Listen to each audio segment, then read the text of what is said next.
E aí, pessoal, bem-vindos a mais uma aula de estrutura de dados 1. Aqui é a professora Patrícia e a aula de hoje é sobre recursão. Bom, o que é recursão?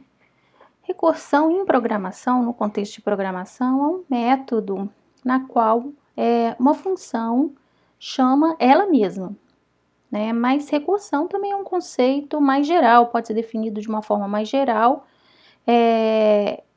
de um processo que se repete. Isso de uma definição bem geral do que seria recursão. Mas para que a gente precisa aprender recursão no contexto de programação? Bom, primeiro que é um paradigma, é um método de programação muito poderoso, é uma maneira de pensar diferente. Com recursão a gente consegue escrever algoritmos bem interessantes, limpos, e algumas estruturas têm a natureza recursiva. Então, por exemplo, as próprias estruturas encadeadas que eu mostrei para vocês, elas podem ser implementadas usando recursão, e vocês vão ver que as soluções são bem interessantes, porque as estruturas são recursivas. As estruturas encadeadas têm um ponteiro prox para a própria estrutura, né? Algumas estruturas matemáticas são recursivas, por exemplo, fatorial, máximo divisor comum, dentre outros, e as estruturas do tipo, por exemplo, árvore, que são as estruturas computacionais muito importantes que a gente vai aprender daqui para frente, e a gente vai ver que as soluções, os algoritmos recursivos são extremamente úteis para definir, para manipular essas estruturas, ok? E nessa aula eu gostaria de mostrar para vocês um pouco mais sobre recursão e eu queria que vocês entendessem o que acontece por trás numa função recursiva. O que está ali na memória, qual é a dinâmica da memória quando a gente está analisando o algoritmo recursivo. É importante entender isso para a gente entender lá as soluções de manipulação de árvore. Mostra uma figura, que é o efeito de Roster, que é um dos primeiros registros de recursão dessa forma visual, ok? Então, a gente tem aí a holandesa segurando uma bandejinha com um achocolatado e a própria caixa, tá vendo? Apresenta uma recursão da imagem como um todo. E teoricamente isso vai infinitamente, mas vai até a resolução da imagem permitir, até que a gente consiga enxergar ali, né? Então essa propaganda desse achocolatado é de 1904 e é um dos primeiros registros de recursão desse tipo. Essa escultura aí, essa foto foi eu que tirei, é uma escultura no Museu do Inhotim, e é uma escultura que apresenta uma recursão de mesas e cadeiras. Então, a gente tem a primeira mesa, que é uma mesa enorme. Embaixo dos pés dessa mesa, a gente tem mesas idênticas com as propriedades idênticas à primeira mesa, porém de tamanhos menores. A gente tem esse segundo nível da recursão. E a gente tem o terceiro nível da recursão, que são essas mesinhas aqui nos pés dessas mesas intermediárias. E o mesmo acontece aqui com a cadeira. Desenho aqui que tem 3 níveis aqui também de recursão de cadeiras. Bom, na matemática são vários exemplos de recursão. A gente tem, vou mostrar aqui o máximo divisor comum no MDC, que vocês aprenderam no ensino médio, entre dois números P e Q, que é para encontrar o que é o máximo divisor comum, né? Encontrar o maior divisor comum entre P e Q. Se a gente tem, por exemplo, o MDC de 4032 e 1272, como é que vocês faziam lá no ensino médio, né? Pelo menos eu fazia assim, eu fatorava e achava que, por exemplo, aqui tenho essa fatoração do número 1032, essa aqui é a fatoração do número 1272, a gente vê que o maior divisor comum entre essas duas é 2 elevado a 3 vezes 3, que é 24. E a gente usa MDC para quê? Para simplificação de frações, e é um importante mecanismo lá na criptografia. Quem for estudar a segurança da informação vai lembrar disso aqui. Bom, qual seria a definição recursiva do MDC, que é o algoritmo de Euclides?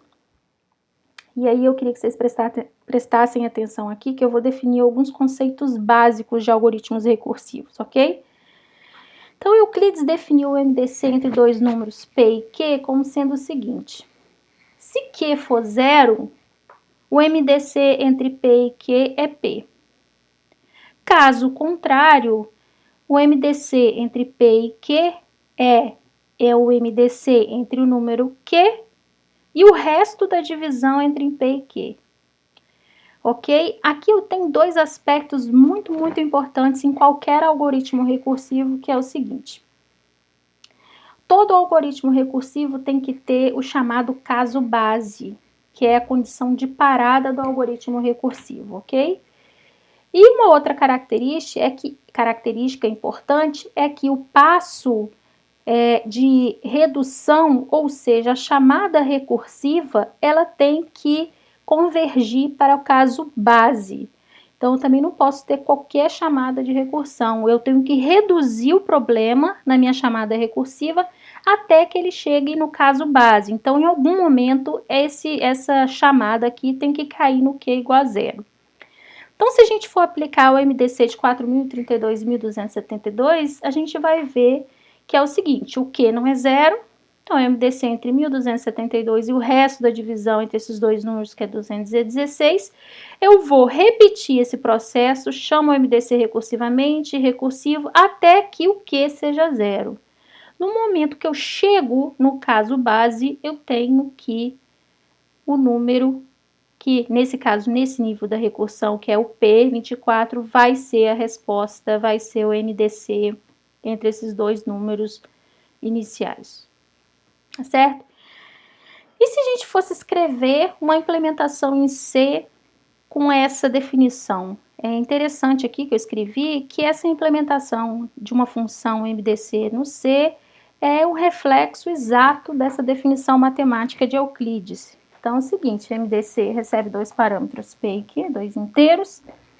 Se o Q for zero, o MDC é o P, retorna o P. Caso contrário, eu vou retornar a chamada da recursão, que é o MDC entre Q, né, e o resto da divisão entre P e Q, que é o passo da redução da recursão, ok? Então é interessante aqui que esse algoritmo é o reflexo exato dessa definição matemática. Bom, o que eu quero que vocês entendam é o que acontece aqui por trás dessa função quando eu executo ela para um determinado conjunto de dados, ok?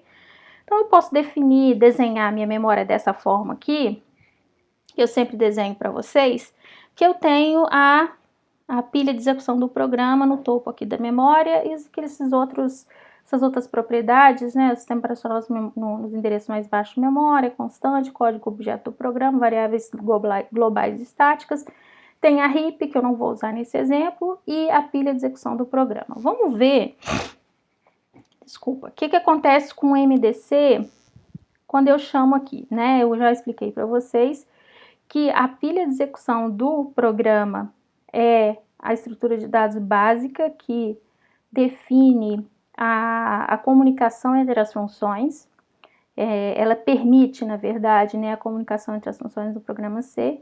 Então, o que eu tenho aqui? Né? A main começa a executar e eu tenho ali que eu tenho a variável na minha memória n e eu vou guardar o endereço de retorno da função que é a main, primeira linha de código, ok? E aí, nesse momento, eu tenho duas variáveis P e Q que têm os valores iniciais 6 e 4. São os valores que eu vou testar essa função aqui. Primeira chamada da função, Q não vai ser zero, o que vai fazer? Eu vou para a redução da recursão, que é o MDC entre Q e o resto da divisão. Então, o que eu tenho agora? Novamente, um escopo, com o endereço de retorno agora, que é o MDC linha 2, P para 4 e o resto da divisão entre 6 e 4, que é 2, ok? Então, primeira chamada, recursão está aqui. Eu vou para a segunda chamada porque 2 ainda não é zero. Só que nesse momento, eu percebo que eu caio nessa chamada da recursão, nessa próxima chamada, eu caio no caso base, né? Que eu vou ter o P, que é 2, e o Q é 0. Novamente, endereço de retorno, que é MDC 2. E aí eu vou para o próximo, que vai cair nesse momento da recursão, eu caio aqui no caso base.